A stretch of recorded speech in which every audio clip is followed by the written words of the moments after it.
Brazil এবং Argentina প্লেয়ারদের মধ্যে সবচেয়ে বড় পার্থক্য কোথায় জানেন? সেটা হচ্ছে তাদের ন্যাশনাল টিমের পারফরমেন্সে। আপনারা যদি ফুটবল খুব ভালোভাবে মনিটর করে আসেন তাহলে এই বিষয়টা অ্যাগ্রি করবেন যে ব্রাজিল টিমে যে পরিমাণ স্টার প্লেয়ার রয়েছে তার থেকে কিন্তু আর্জেন্টিনার স্টার প্লেয়ার কম রয়েছে।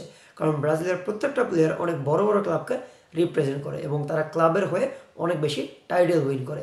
অন দ্য আদার হ্যান্ড আপনারা যদি আর্জেন্টিনার দিকে লক্ষ্য করেন তাহলে আর্জেন্টিনার স্টার প্লেয়ার কম, কিন্তু তারা যখন নিজের টিমের হয়ে খেলে বা ন্যাশনাল টিমের হয়ে খেলে তখন তারা তাদের ন্যাশনাল টিমকে রিপ্রেজেন্ট করে, তারা কিন্তু নিজেকে রিপ্রেজেন্ট করে না। এই কারণেই তারা আজকের ওয়ার্ল্ড চ্যাম্পিয়ন এবং অনেকগুলো টাইটেল জিতেছে। অন দ্য আদার হ্যান্ড ব্রাজিলের হয়ে যখন তাদের প্লেয়ারগুলো খেলে তখন তারা টিমকে রিপ্রেজেন্ট না করে নিজেকে রিপ্রেজেন্ট করে।